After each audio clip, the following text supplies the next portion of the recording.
आप जानते हो, खालीपन, अकेलापन, उदास रहना, ये परमेश्वर की तरफ से नहीं है। बाइबल कहती है प्रभु ने आदम के लिए कहा उसका अकेला रहना अच्छा नहीं है, क्यों ना हम उसके लिए एक सहायक बनाएं।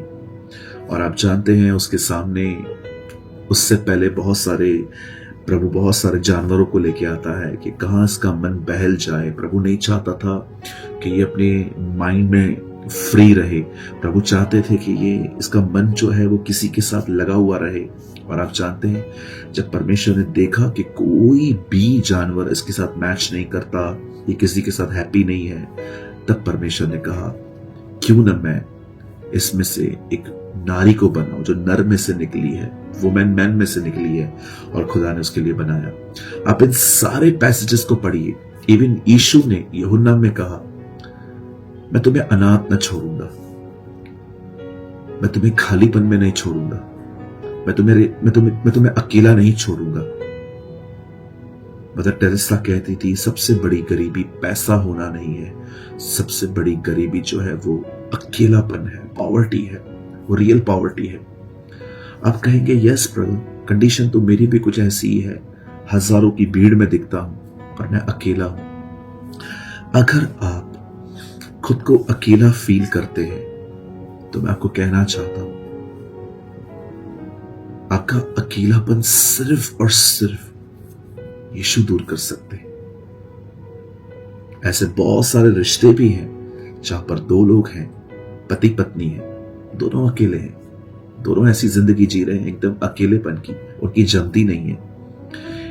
हो सकता है कोई रिश्ता कुछ समय तक आपको अच्छा महसूस करवाए, लेकिन मैं आपको सच कहता हूं 99% लोग डिसअपॉइंट होते हैं क्योंकि सोर्स इंसान है। मैं आपको एक सलाह देता हूं, ये करके देखिए, आप बहुत खुश रहेंगे, आप भरपूर रहेंगे, आप कंप्लीट होंगे अपने आप में। आपको ऐसा लगेगा कि हाँ मुझे यही चाहिए था, खुदा के करीब चाहिए।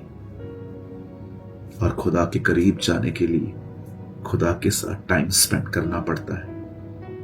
अपने आप को वचनों से भरिए, ये जो बाइबल आपको दी गई है इसे पढ़ें और जो कुछ इसमें लिखा गया है उसके बारे में सोचें।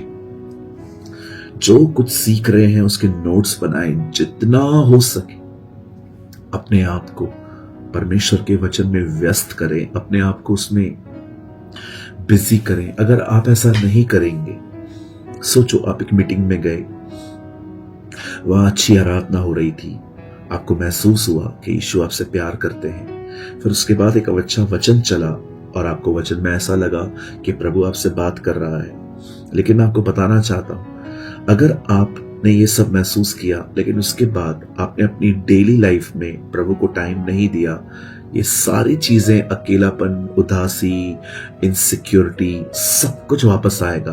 क्यों? क्योंकि आप उस जगह पे नहीं आए जहां पर इंसान को सब कुछ मिल जाता है। मैं आपको सलाह देता हूं, अपने आप को फीड करिए, अपने आप को खाना खिलाइए। आपका खाना परमेश्वर का वचन है। उसके बाद अपने आप को पानी दीजिए। पवित्र आत्मा के बारे में यीशु ने कहा सामरी स्त्री से, जो जल तू पी रही है वो पी के प्यासी हो सकती है, पर जो जल तुझे मैं दूंगा उसे पी के तू कभी प्यासी न होगी। आप जानते हैं यीशु पवित्र आत्मा के बारे में कह रहे थे। यूहन्ना प्रकाशित वाक्य में लिखता है, मैंने एक नदी देखी जो मेमने के सिंहासन से निकलकर जमीन पे आ रही थी। ये वही पानी है जिसका जिक्र यीशु ने सामरी स्त्री से कहा, और ये पवित्र आत्मा है। पहले वचन पढ़िए, खाना खाइए, उसके बाद पवित्र आत्मा के द्वारा अपना पानी पीजिए। इसी से आप मजबूत बनेंगे और अकेलेपन पे ओवरकम कर पाएंगे।